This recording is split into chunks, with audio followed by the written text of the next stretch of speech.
ओम श्री परमात्मने नमः। आप सभी को संगीता सुनील का प्रेम, आदर, स्नेह और आशीष भरा हार्दिक अभिनंदन। आज आपने पढ़ ही लिया होगा। आज का मेरा विषय है कि घर पर खाद कैसे बनाएं। और मैंने पहले भी कई बार इस विषय पर बात कर ली है। और ये आम का पेड़ देख रहे हैं आप मेरे घर का, और वो ततैये का छत्ता लगा हुआ था ऊपर। और ये देखिए डहेलिया के फूल हैं, ये कितने हेल्दी हैं। ये पैसीफ्लोरा का फूल है। और ये कुछ सब्जियां हैं। पहले भी मैंने ऑर्गेनिक गार्डन का जो एक अपना किचन गार्डन का जो ओवरव्यू दिखाया था उसमें दिखाए थे। और मैं ये इसलिए दिखा रही हूँ कि हम जब कुछ किसी से समझना चाहते हैं या हम कुछ सीखते हैं तो हम तभी सीखेंगे ना जब हम उस चीज़ को जो हम कर रहे हैं हमें उसमें कैसे परिणाम मिलेंगे, क्या उनका रिज़ल्ट है। जब तक ये ना पता हो तो एक मन में शंका सी रहेगी। हम बना तो रहे हैं पर पता नहीं क्या परिणाम होंगे। इसलिए मैं ये सब फूल और ये सब्जियां मैंने आपको दिखाई हैं, क्योंकि जो लोग मुझसे बहुत पहले से जुड़े हैं वो तो मेरे घर की एक एक ज़र्रा ज़र्रा, एक एक कोने का उन्हें पता है। और नीतिका जी हैं एस डी भजन से, उन्होंने उनके कमेंट्स मुझे आते रहते हैं। अभी भी थोड़े दिन पहले आया था, मैंने नर्सरी में कैसे खाद बनाई जाती है वो दिखाया था।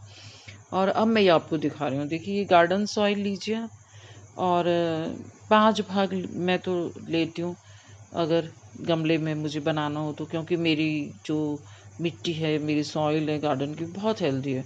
और 1 भाग मैं रेत का लेती हूँ। और रेत इसलिए डाली जाती है गमले में ताकि ड्रेनेज सिस्टम अच्छा हो, पानी ना रुके उसमें। और ये नीम की खली है 1 बाउल, और या कप कोई भी आप मापने का जो लेंगे अपना। और ये है काऊ डंग, गोबर की खाद है ये। और ये बहुत हेल्दी होते हैं पौधों के लिए। और ये कुछ पत्ते हैं ये लिए, और ये आधा चम्मच मैलेथिन पाउडर। मैं वैसे नीम के पत्ते डालती हूँ, लेकिन जैसे मीठू जी हैं, शुभा जी हैं, मेरे पास कमेंट्स आते रहते हैं, तो वहाँ पेड़ नहीं है, फ्लैट्स में रहते हैं वो लोग, तो वहाँ कहाँ नीम के पत्ते लाएंगे। तो जो नहीं अपने को कर सकते कि उन्हें मिलेंगे नहीं नीम के पत्ते, तो वो ये डाल लीजिए मैलेथिन पाउडर आधा चम्मच। 2 गमलों में डालना है आधा चम्मच। और ये इसलिए डालना है कि ताकि जैसे होता है ना, कीड़े लग जाते हैं, चींटियाँ, मकोड़े और कई तरह की दीमक लग जाती है कई बार, और वो प्लांट्स की जड़ों को फिर खाते रहते हैं, तो वो नुकसान नहीं होएगा उससे। और नीम की खली से क्या है, इससे भी कीड़ा भी नहीं लगता और उससे हेल्दी रहते हैं प्लांट्स। क्योंकि जब कीड़ा मकोड़े कुछ ऐसी चीज़ नहीं लगेंगी, चींटियाँ वगैरह, तो प्लांट्स हेल्दी तो होंगे फिर हमारे पौधे। और ये पत्ते हैं कुछ, आप कहीं से अगर सैर करने जाते हैं तो सूखे पत्ते ले आइए, या आप घर में से जैसे सब्जियों के छिलके वगैरह ये सब डाल सकते हैं। जो लोग नॉन वेज खाते हैं अंडे के छिलके वगैरह भी डाल सकते हैं, क्रश करके उसे तोड़ के अच्छी तरह। और इन सब का क्या फ़ायदा है ये मैंने आपको बता ही दिया है। और इन सबको आपस में अच्छी तरह से मिला के, और तब फिर आप अपनी खाद बना लीजिए, और तब आप देखिए आपके पौधे कितनी जल्दी ग्रो होंगे। और मैंने सब कारण आपको बता दिए हैं। रेत इसलिए डाली जाती है कि पानी ना ठहरे गमले में। और पत्ते क्यों मिला रही हूँ सूखे, एक तो इन पत्तों से क्या होता है, पत्तों के अंदर बहुत ताकत होती है।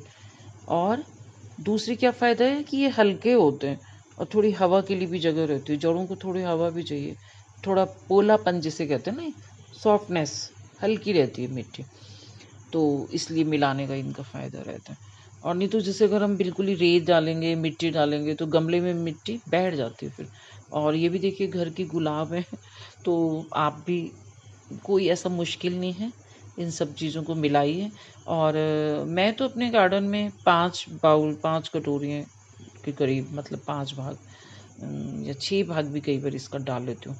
और अगर आपकी मिट्टी ज़्यादा हेल्दी नहीं है, उनमें पत्ते नहीं हैं, पेड़ नहीं है, जैसे हमारे यहाँ तो 2 आम के पेड़ हैं, 1 चीकू का पेड़ है, अमरूद के पेड़ हैं, 2 कनेर हैं, इन सब के पत्ते जो झड़ते रहते हैं तो वो मिट्टी में ही मिलते हैं।